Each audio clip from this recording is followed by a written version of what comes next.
In 1962, a scientist sent people underground with no clocks, no sunlight, and no contact with the outside world. He told them to live normally. What he found didn't just change how we understand time. It changed what time actually is. Because it turns out, the clock on your wall isn't measuring something real. It's measuring something your brain invented. And your brain is very, very bad at it. Time feels like a river. Constant, reliable, moving at the same speed whether you're paying attention or not. You wake up. 8 hours have passed. You sit through a meeting. 45 minutes feel like 3. That story is wrong. In 1962, a French geologist and explorer named Michel Siffre decided to do something no one had ever attempted. He climbed down into a glacier in the French Alps and lived there alone for 2 months. No watch, no calendar, no sunlight, no radio. He wanted to find out what time feels like when you remove every external cue that tells you what time it is. Siffre lost track almost immediately. Without sunlight to mark the difference between day and night, his body started running on its own internal rhythm. He would sleep when he felt tired and wake when he didn't. He ate when he was hungry. He had no idea how long any of it was taking. Days blurred into something unrecognizable. When he finally climbed back out of the glacier, his team was waiting for him. They asked him what date he thought it was. He guessed September 20th. It was September 14th. He thought he'd been underground for 34 days. He had been there for 63. His mind had quietly compressed 2 months of actual living into something that felt like one. He had lost a month of his life and felt nothing. Now here's the thing. Siffre's brain didn't malfunction. It did exactly what human brains do. Time, as you experience it, is not a measurement. It's a construction. Your brain builds it in real time using inputs from the outside world. Light, temperature, social interaction, hunger cycles, routine. Remove those inputs and your brain doesn't stop tracking time. It starts guessing, and it is spectacularly bad at guessing. Your brain has no single clock. There is no region of your brain that ticks like a metronome. You have multiple timing systems operating in parallel. Your circadian rhythm handles the broad strokes. Your basal ganglia handles short intervals, the seconds and minutes. Your cerebellum handles timing and movement and music. These systems don't always agree. And when they disagree, what you feel as time is whatever your brain decides to present as the consensus dot. The consensus is almost always wrong. Studies on time perception show that humans consistently misestimate intervals by margins of 30 to 50%. Under stress, time slows.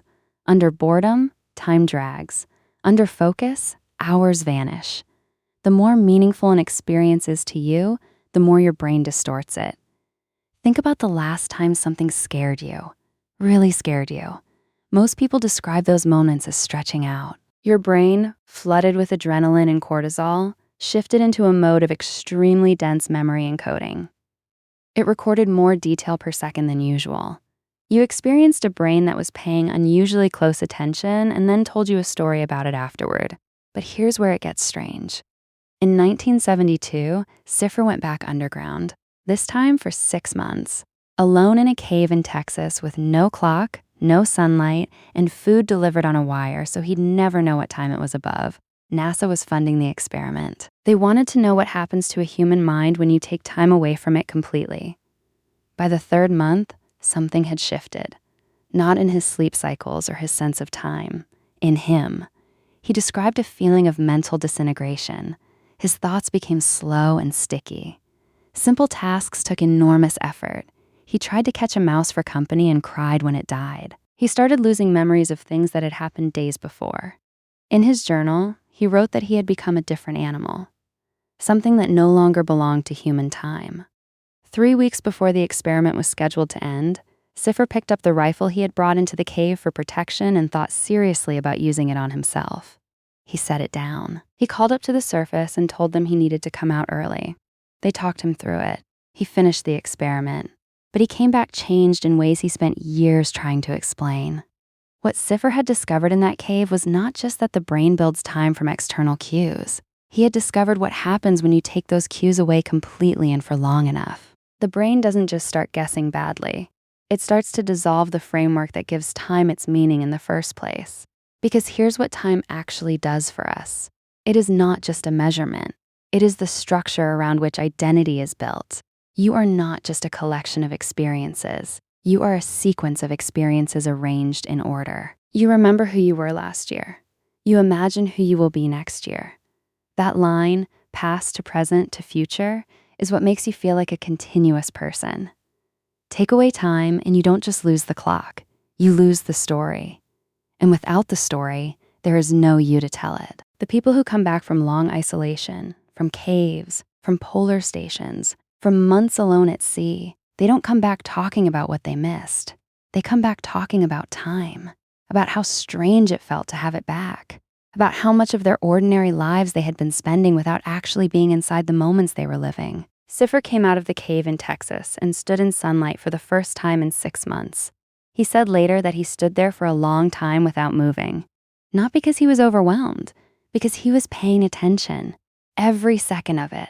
You have a clock on your phone. You have one on your wall. You have one on your wrist. And none of them are measuring what you think they are. They are measuring the agreed upon version of time, the social construction, the consensus your civilization settled on so that everyone could meet at the same place at the same hour. Your actual experience of time is something else entirely. It bends under emotion. It stretches under fear. It collapses under routine. And the ordinary days, the Tuesdays, the unremarkable Wednesday afternoons, your brain is quietly deciding those aren't worth keeping. It is editing your life as you live it. The question Siffer spent the rest of his career asking was a simple one.